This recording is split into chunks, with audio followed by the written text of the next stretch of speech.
أعزائي المشاهدين، السلام عليكم ورحمة الله وبركاته. أهلا بكم معنا ولقاءنا الأسبوعي المتجدد وأسرة يوم السبت من برنامج نور في قلبي. نسعد بلقائكم دائما من على شاشة الفضائية المصرية، وبنسعد أيضا دائما بالتواصل مع مشاهدينا. والحقيقة في حلقات سابقة كنا دائما بنتكلم عن بعض المشكلات المعاصرة والخاصة بأحيانا التفسير، أحيانا الشرح، الفهم. المسألة كلها كانت دائما أحيانا الصدام ما بين المفاهيم الصحيحة والموروث اللي احنا كبرنا عليه، أو بعض المفاهيم التي انتشرت واعتمد الناس على أنها من أساسيات الدين واعتبروها يعني من المسلمات. وكانت دائما السؤال: طيب وإحنا ليه ساكتين على الغلط؟ ليه مش بنصلح هذه المفاهيم؟ والسؤال الأهم من كده هو مين المسؤول عن هذا التصحيح، عن نشر هذا الوعي، عن التعامل مع هذه المغالطات اللي البعض أصبح بياخدها على أساس أنها الشيء السائد، وبيتعامل على أساس أنه هذا هو الدين، وإحنا شفنا أبائنا بيعملوا كده وشفنا أجدادنا بيقولوا كده، وبالتالي مفيش مجال للنقاش. الحقيقة مش عارفة إزاي مفيش مجال للنقاش في دين جاء ليفسر الصغيرة قبل الكبيرة، دين جاء ليرسم مش معالم التعامل مع الله فقط لا غير، ولكن كل تفصيلة في حياتك، علاقتك بأبوك وأمك، بإخواتك، بزوجتك، بأبنائك، بزملاء العمل، بأصحاب العقائد الأخرى، بحتى اللي ما عندهمش عقيدة، بالمعاملات التجارية، بالمعاملات السياسية. يعني وزي ما دايما بحب أقول نحن دين التفاصيل. فكيف يتأتى أننا أقول لأ، أنا هاخد الأمور مسلمات وما نناقش وما نفكرش ولا نصحح مفاهيم أو أشياء مغلوطة؟ وحتى لما الناس كانت بتعلق على مسألة يعني تجديد الخطاب الديني، والبعض حاول ان هو يجابه هذه المسألة، يقول لك انتوا هتغيروا في الدين. لا، تغيير الخطاب ليس تغييرا للدين. تغيير الخطاب هو كيف أقرأ، كيف أفهم، كيف أعطي المعلومة. ومش أي حد يعطي المعلومة، مش كل حد بجلبية يعطي المعلومة، مش كل حد قرر نقول له يا شيخنا يبقى هو اللي يدي المعلومة. وبالتالي مسألة نشر الوعي وتغيير وتصحيح المفاهيم وتغيير تصحيح الخطاب الديني وتجديده، وكل هذه المسألة هي مسائل مهمة دائما وأبدا، ولها ذكر في ديننا إنه يأتي من يجدد للأمة دينها على رأس كل 100 عام، وإنه مسألة يا أولي الألباب اقروا افهموا يا أصحاب العقول، ده أمر مباشر في القرآن. معناه إن أنت مش هتقف عند ثوابت. ربما الثوابت التي لن نختلف على أنها ثوابت ولن تتغير هما حاجتين: وجود الله والموت. غير كده أنت من حقك أن تقرأ وتفهم وتسأل وتستفسر المهم من أي جهة وكيف ومتى وأين، وحتى السؤال بيكون له أداب. النهاردة هنتكلم عن كيف حرص الإسلام على مسألة نشر الوعي، تصحيح المفاهيم المغلوطة، التفكر، التدبر، البحث عن الحقيقة. وبالتأكيد هناك أمور بتتغير كثيرا مع متغيرات العصر لا تؤثر على ثوابت الدين وأساسياته، ولكن هناك مفهوم لكيف أتعامل مع ما يستجد على مجتمعاتنا الإسلامية. اسمحوا لي نرحب بضيفي النهارده في هذا اللقاء فضيلة الشيخ الإسلام ضيف، عضو مركز الأزهر العالمي للفتوى الإلكترونية. أهلا بحضرتك معنا. فاصل قصير أعزائي المشاهدين، نبدأ بعد الحوار.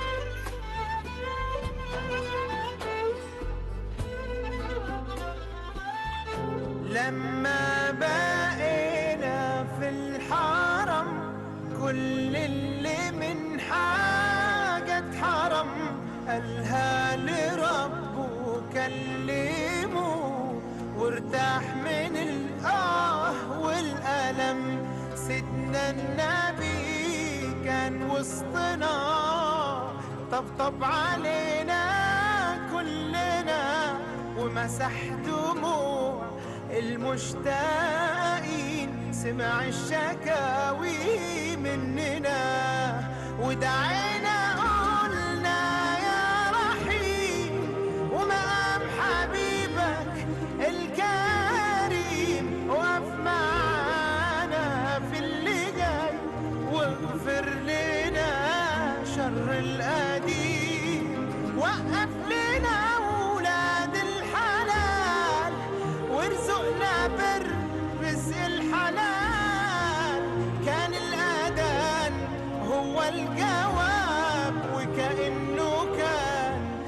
صوت بلال.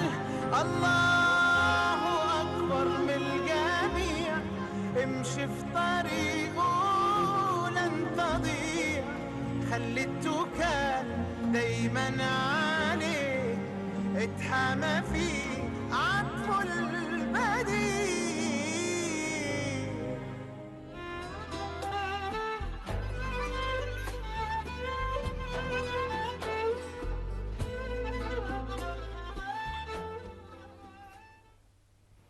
اهلا بكم مره اخرى على شاشه الفضائيه المصريه، برنامج نور في قلبي. النهارده بنتناقش مع ضيفنا فضيله الشيخ الاسلام ضيف حول دور الاسلام في تصحيح المفاهيم ونشر الوعي. اهلا بحضرتك فضيلتك. والحقيقه مساله تصحيح المفاهيم والمغالطات ومجابهه الامور اللي بعض الناس درج عليها نتيجه لتاثير الموروث الثقافي او غيره، ومسائل تحولت عند البعض إلى ثوابت دينية وليس مكتسبات مجتمعية أو ثقافية، وحطوها على مصاف الأمور الدينية على أساس إنها من الأساسيات.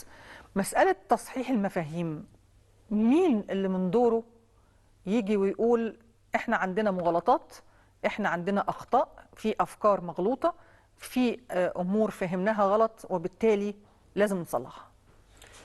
بسم الله الرحمن الرحيم. الحمد لله رب العالمين، والصلاة والسلام على أشرف المرسلين وسيد خلق الله أجمعين، سيدنا محمد المبعوث رحمة ونورا وهداية للعالمين. اللهم صل وسلم وبارك عليه وعلى آله وأصحابه ومن تبعهم واستنى بسنتهم واقتفى أثرهم واهتدى بهديهم إلى يوم الدين. ثم أما بعد، برحب بحضرتك وكل عام وحضراتكم جميعا بخير.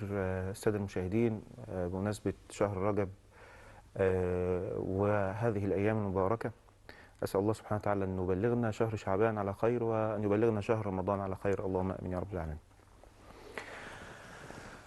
تصحيح المفاهيم ومسألة الوعي ونشر الوعي هي مسألة جاءت من صميم الدين الإسلامي في الأصل.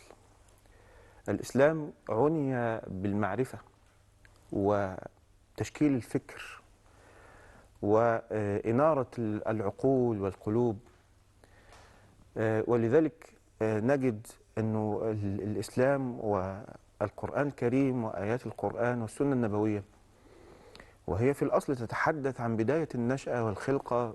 فربنا سبحانه وتعالى يتكلم عن سيدنا آدم ويقول إن سيدنا آدم عليه السلام أول حاجة تميز بها وتفرد بها عن ملائكة الله عز وجل العلم، وعلم آدم الأسماء كلها. ثم يأتي الله سبحانه وتعالى في القرآن الكريم أيضا ويشير إلى محض فضله ومنه على هذه الأمة، وقد إيه إن احنا مطلوب مننا إن احنا نشكر الله عز وجل أن بعث لنا النبي صلى الله عليه وسلم نبيا ورسولا. فربنا في معرض الامتنان يقول: وهو الذي بعث في الأميين رسولا منهم ليه؟ يتلو عليهم آياته ويزكيهم ويعلمهم الكتاب والحكمة وإن كانوا من قبل لفي ضلال مبين.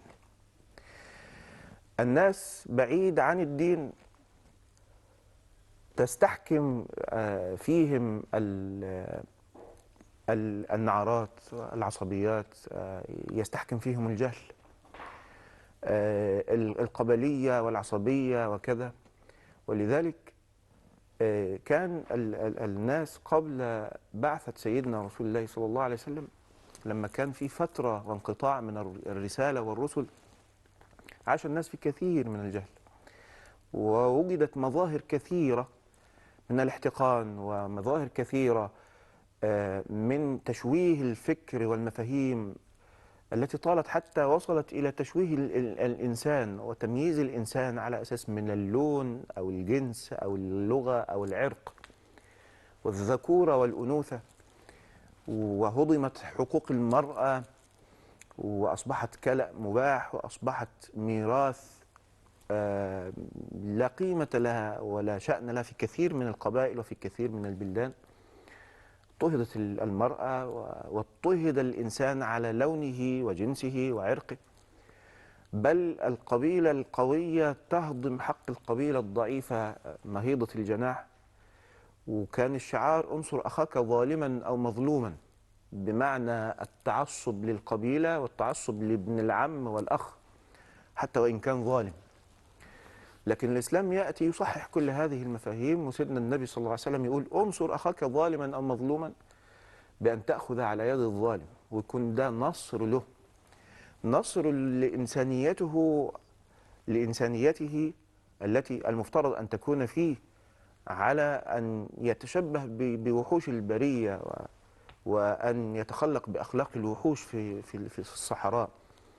فقال له انصر أخاك ظالما أو مظلوما، حتى الصحابة استغربوا. طب احنا عرفنا أن الإسلام يدعو إلى قيمة العدل والمساواة، فإزاي نفهمها يا رسول الله؟ ما احنا كنا فاهمينها قبل الإسلام إن هي انصر أخاك ظالما أو مظلوما، حتى لو ظالم تبقى معاه لأنه أخوك.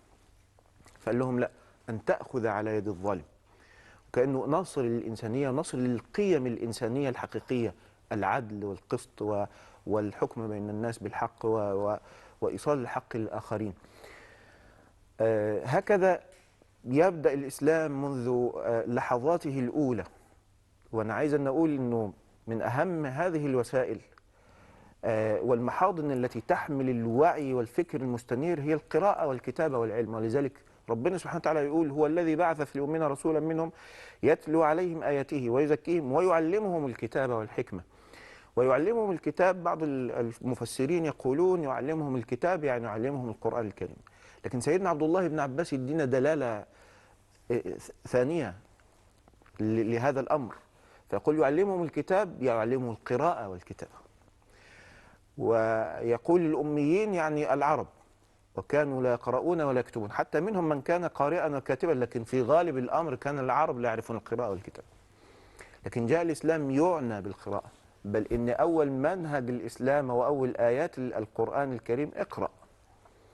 اقرأ، وأي كتاب أقرأ يا رب، ما قالش تقرأ القرآن ولا تقرأ التفسير ولا تقرأ القراءة.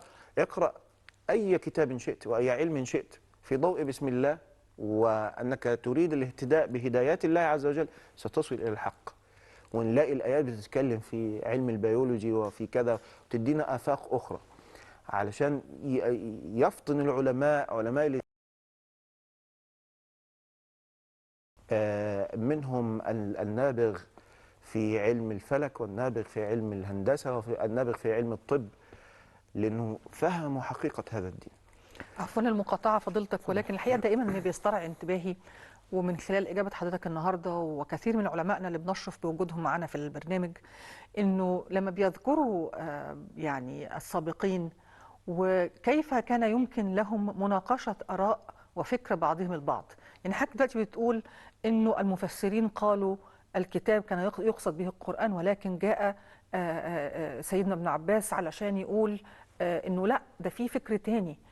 ما كانش عندنا محاذير، طالما فلان قال ما حدش هيناقش. نعم. مش هقول بقى هيعترض ولا هيغلط، هيناقش.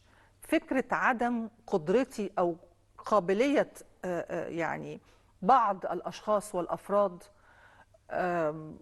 وبعض العلماء للأسف أحيانا إنه المسألة مش مطروحة للنقاش، لأنه فلان قال جاء في المذهب اللي أنا بتبعه، طالما المذهب اللي أنا بتبعه قال المسألة غير قابلة للنقاش، أو جاء في تفسير فلان الفلاني، فالمسألة بالنسبة لنا كيف يمكن أن يتأتى أن يكون لدينا هذا الفكر في الوقت اللي احنا كنا شايفين هذا البراح وهذا المتسع من التفسيرات المتعددة والتفكير وتبادل الآراء، وربما أعطي فكر لمن أمامي فيعدل عن رأيه أو يعدل من رأيه أو يضيف لفكرة جديدة. هذا البراح كان موجود في الأمة اللي احنا كنا بنقول إن أغلبها كان من الأميين. نعم. ودلوقتي احنا بنشوف عكس ده. نعم. اللي عايز أقوله إنه هذه الموجة موجة جديدة، الفكر الإقصائي، وإنه رأيي ورأي غيري خطأ لا يقبل الصواب، وأن رأيي لا يقبل الخطأ، هذا فكر جديد. هذا الفكر ليس له أصل في منهج الإسلام وفي التاريخ الإسلامي عامة. سيدنا النبي صلى الله عليه وسلم يأمر الأمر، والصحابة تختلف فهومهم في هذا الأمر، وهو صلى الله عليه وسلم يقول إنما أنا قاسم والله عز وجل يعطي. أنا أقول الحكمة وأقول العلم، ولكن تختلف الفهوم، وهذه أرزاق يعطيها الله سبحانه وتعالى. الفهم رزق. ويقول لسيدنا عبد الله بن عباس نفسه اللي احنا كنا بنتكلم ونستشهد بيه، يقول اللهم فقهه في الدين وعلمه التأويل. الصحابة نفسهم يختلفوا في تفسير القرآن الكريم، يختلفوا في آراء فقهية، يختلفوا في سياسات، يختلفوا في طريقة الحياة والعيش، لكن أبدا ما شفناش صحابي يتهم صحابي في دينه ولا يتهمه في فكره، أو ربما يتهمه في أمور أخرى بعيدة تماما عن النقاش الديني والنقاش العلمي. فالفكر الإقصائي ده ليس هذا هو الدين، ولكن ربنا سبحانه وتعالى يدينا كتير من آيات القرآن الكريم فيها سعة للأمة، علشان يبقى اختلاف الأمة رحمة واختلاف العلماء رحمة. ولذلك هو احنا بندرس في الأزهر الشريف، ندرس الآراء والمذاهب، ونلاقي الإمام أبو حنيفة رضي الله عنه وأرضاه، وهو أول يعني صاحب أول مدرسة فقهية عريقة، وهو امتداد لسيدنا لفقه ابن عباس، لفقه ابن مسعود، وفقه سيدنا عمر بن الخطاب رضي الله عنه طبعا، وفقه سيدنا رسول الله صلى الله عليه وسلم.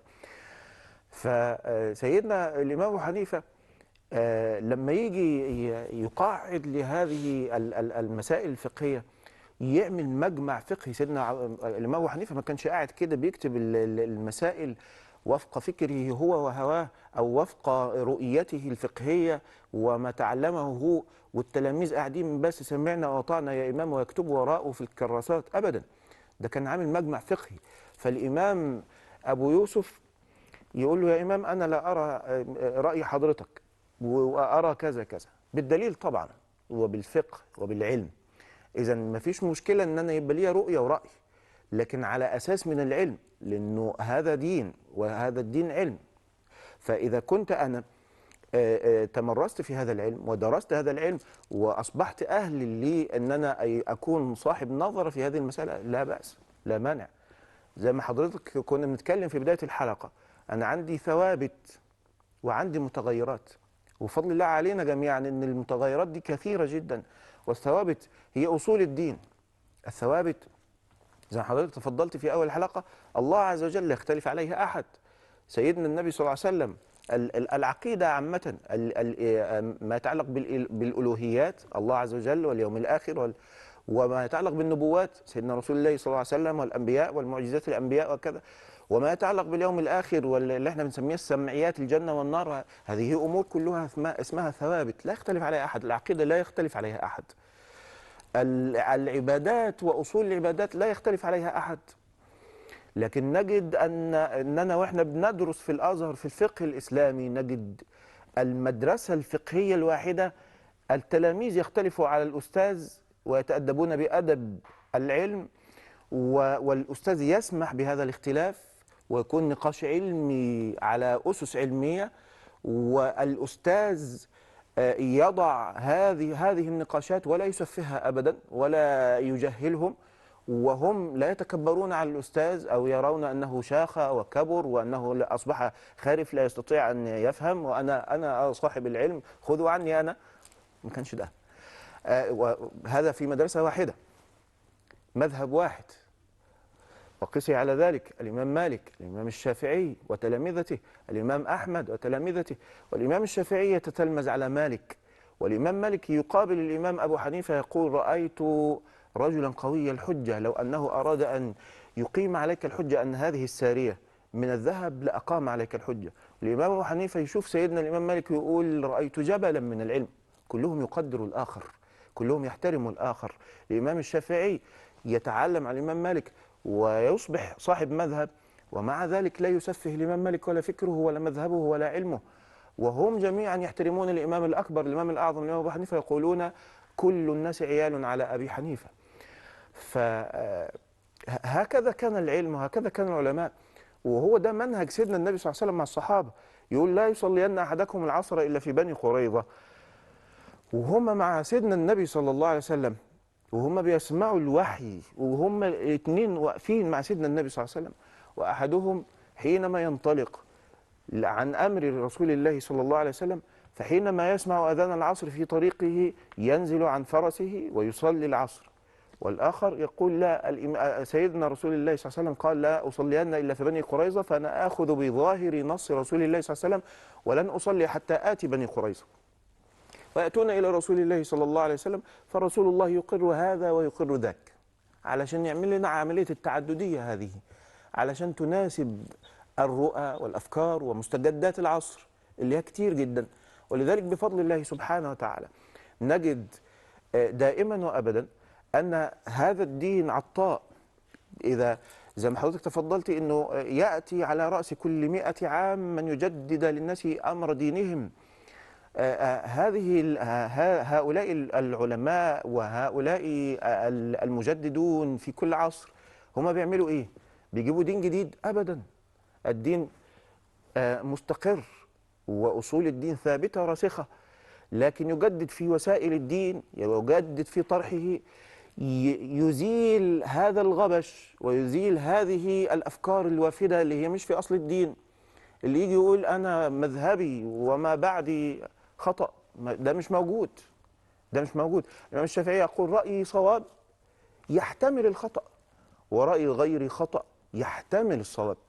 رأيي صواب لأنه أنا لو مش رأيي صواب وأظن أن رأيي غير صواب يبقى أنا بتبع رأي غير صحيح، فلا بد أن أتبع رأي صحيح. فهذا ما استقر عندي على آليات علمية معينة، استقر عندي أن هذا هو الرأي الصواب، ومع ذلك أعطي مجالا للبحث والعلم والتدقيق، أنه ربما مع البحث أكثر، ربما أنا قصرت في البحث، فربما يأتي باحث آخر فيجد أن رأيي هذا الذي اعتقدته أنا أنه صوابا يجد هو ببحث أدق فيقول لا، رأي الإمام الشافعي كان خطأ، فيقول رأي صواب يحتمل الخطأ، ورأي غير خطأ يحتمل الصواب. هكذا كانت التعددية الفكرية. هكذا استقوا من منهج الإسلام الذي يدعو إلى التفكر والتدبر في خلق الله وفي الكون، ففطنوا إلى أهمية ذلك وتقدير العقل وتقدير الفهم المنضبط. فلذلك نجد الله سبحانه وتعالى دائما وابدا يقول إن في ذلك لعبرة لأولي الألباب أفلا يتدبرون القرآن. القرآن نفسه ربنا سبحانه وتعالى يدعونا إلى التدبر في آياته العظيمة، التدبر في كتاب الله المنظور، القرآن المسطور، القرآن الكريم، في كتاب الله المنظور الكون. فالقرآن والدين يعطي الآفاق الرحبة للعقل المستنير أن يتفكر ويتدبر، وأن يأخذ من معطيات الحياة والدنيا وما حوله من نعم الله عز وجل لما يخدم الإنسانية وفكرة الإنسانية. ولذلك العلماء يقولون يعني حيثما تكون المصلحة فثم شرع الله. أبدا لن تتصادم المصالح البشرية العليا الحقيقية مع الشريعة. ولذلك هذا هو دور العلماء النابهين، العلماء الذين تحصنوا بأصول العلم حتى يستطيعوا فهم القرآن وفهم لغة القرآن وفهم الحديث والسنة، حتى يستنبطوا الآراء الفقهية والآراء التي تخدم الإنسانية وكذا وكذا. ولذلك التجدد، باب التجديد مفتوح، لأننا شئنا أم أبينا هناك جديد كل يوم، لابد أن ننظر في هذا الجديد مع معطيات العلم، وننظر كيف نستفيد ونفيد من هذا الجديد فيما يناسب البشرية وما يخدم الإنسانية. حقيقة ربما طرحنا سؤالا في أول الحلقة ويعني امتد بنا في إجابته وفتح مجالا لأسئلة أكثر وأكبر عندما نتكلم عن نشر الوعي، عن تصحيح المفاهيم، عن تجديد الخطاب الديني وخلافه، وده إن شاء الله سوف يكون مجال لطرحه في حلقات قادمة. لا أملك في نهاية لقائي لأن أتقدم بجزيل الشكر لفضيلة الشيخ إسلام ضيف عضو مركز الأزهر العالمي للفتوى الإلكترونية. بشكر حضرتك شكرا جزيلا على وجود حضرتك معنا النهارده. أشكركم أعزائي المشاهدين على متابعتكم لنا، وعلى وعد بلقاء إن شاء الله في حلقة قادمة في الأسبوع القادم. حتى ذلك الحين لكم سلام الله ورحمته وبركاته.